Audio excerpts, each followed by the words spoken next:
എന്തുകൊണ്ടാണ് ക്ഷേത്രങ്ങളിൽ കാമാത്മകമായിട്ടുള്ള ശില്പങ്ങൾ കൊത്തിവെച്ചിരിക്കുന്നത്? സ്ത്രീയും പുരുഷനും ഇല്ലാതെ കാമം ഉണ്ടാവില്ലല്ലോ. ഇല്ല.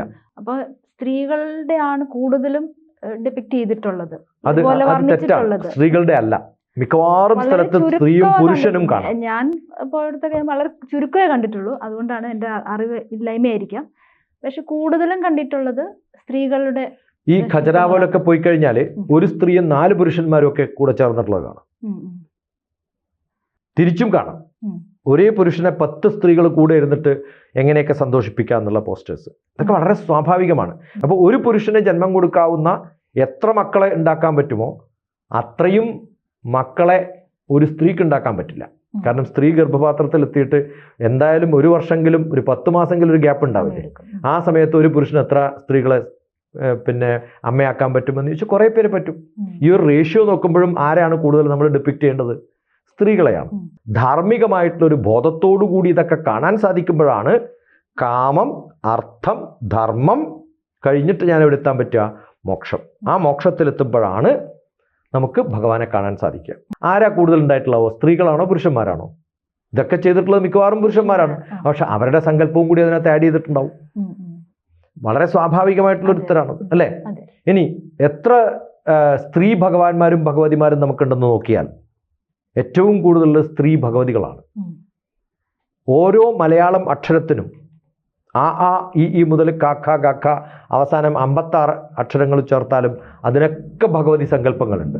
കാരണം പ്രകൃതിയാണ് കൂടുതൽ. പുരുഷൻ എന്ന് പറയുന്ന സങ്കല്പം കുറവും പ്രകൃതി എന്ന് പറയുന്ന സങ്കല്പം കൂടുതലുമാണ്. കാരണം പ്രകൃതിയുമായിട്ട് ബന്ധപ്പെട്ടിട്ടാണ്. നദികളുടെ പേര് സ്ത്രീകളുടെയാണ്, പല പൂക്കളുടെയും പേര് സ്ത്രീകളുടെയാണ്. അപ്പോൾ ഈ രൂപങ്ങളിൽ മാത്രമല്ല, പ്രകൃതിയിൽ കാണുന്നതൊക്കെ ഏറ്റവും കൂടുതൽ ഏതാന്ന് ചോദിച്ചാൽ എന്താ പറയുക? സ്ത്രീകളാണ്. അതിന് ഒരു ബയോളജിക്കലായിട്ടുള്ള അല്ലെങ്കിൽ ഒരു ചിത്രകാരന് തോന്നുന്ന അല്ലെങ്കിൽ ഒരു സ്കൾപ്ചറിന് തോന്നുന്ന ഏറ്റവും നല്ല ശില്പങ്ങൾ എന്തായിരിക്കും? ഇതൊക്കെ ആയിട്ട് ബന്ധപ്പെട്ടുള്ളതാവും, അല്ലേ? ഇതുപോലെ ഇറോട്ടിക് ആയിട്ടുള്ളതാണ്. എന്താണ് കാമാഖ്യ ക്ഷേത്രത്തിലെ വിഗ്രഹം? ദേവിയുടെ യോനിയാണ്. ഓരോ സ്ഥലത്തും വ്യത്യസ്തമാണ്. ഓരോ സ്ഥലത്തും ദേവീ സങ്കല്പങ്ങളിൽ അവരുടെ വ്യത്യസ്തമായ ഭാവങ്ങളും രൂപങ്ങളും സ്പെയർ പാർട്ടുകളെന്ന് വേണമെങ്കിൽ പറയാം. എന്താണ് സൗന്ദര്യലഹരി? ശങ്കരാചാര്യർ എഴുതിയിട്ടുള്ള സൗന്ദര്യലഹരി എന്ന് പറയുന്ന ദേവിയുടെ ഓരോ ഭാഗങ്ങളും കൃത്യമായിട്ട് വർണ്ണിച്ചിട്ട് പ്രകീർത്തിക്കുന്നതാണ്. അതിൽ വിട്ടിട്ടുള്ള ഒരു ഭാഗവുമില്ല. ദേവിയുടെ ഓരോ ഭാഗങ്ങളുടെയും ഭംഗി പൂർണ്ണമായിട്ടും വർണ്ണിച്ചിരിക്കുകയാണ്.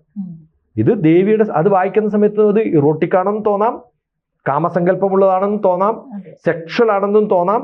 അതേ സമയത്ത് അഡോർഷൻ എന്നുള്ള, ഒരു അമ്മയുടെ മുലപ്പാൽ കുടിക്കുന്ന കുട്ടിക്ക് ഏത് സങ്കല്പത്തിലാണ് മുലപ്പാൽ കുടിക്കുക? അതേ സമയത്ത് പ്രായം കൂടുന്ന സമയത്ത് അവർക്കുണ്ടാവുന്ന ചിന്തകൾ വ്യത്യസ്തം ഉണ്ടാവും. അപ്പം നമ്മളൊരു ദേവന്റെ അടുത്തും ദേവിയുടെ അടുത്തും പോകുമ്പോൾ ഏത് ലെവലിലാണ് നമ്മൾ പോകേണ്ടത്? ചെറിയൊരു കുട്ടിയുടെ ലെവലിൽ പോകണം. ജ്യോതിഷമോ വാസ്തുവോ നിങ്ങൾക്ക് ആവശ്യമുണ്ടോ? താഴെ കാണുന്ന നമ്പറിൽ വാട്സപ്പ് ചെയ്യൂ. നിങ്ങൾ ചെയ്യേണ്ടത് ഇത്രമാത്രം: താഴെ കാണുന്ന നമ്പർ നിങ്ങളുടെ മൊബൈലിൽ സേവ് ചെയ്യൂ. അതിനുശേഷം ഞങ്ങളുടെ നമ്പറിലേക്ക് വാട്സപ്പിലേക്ക് ഹായ് അയക്കൂ. ജ്യോതിഷ സംബന്ധമായ എല്ലാ ആവശ്യങ്ങൾക്കും ABC മലയാളം നിങ്ങളോടൊപ്പമുണ്ട്.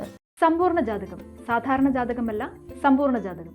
75 പേജുകളടങ്ങിയ സമ്പൂർണ്ണ ജാതകം 250 രൂപയ്ക്ക് നിങ്ങളുടെ കൈകളിലേക്ക്. അതിനായി നിങ്ങൾ ചെയ്യേണ്ടത് ഇത്രമാത്രം: താഴെ കാണുന്ന നമ്പറിൽ ബന്ധപ്പെടുക. ജ്യോതിഷവുമായി ബന്ധപ്പെട്ട എല്ലാ വിശേഷങ്ങളും നിങ്ങളിലേക്കെത്താൻ ABC ജ്യോതിഷം സബ്സ്ക്രൈബ് ചെയ്യുക.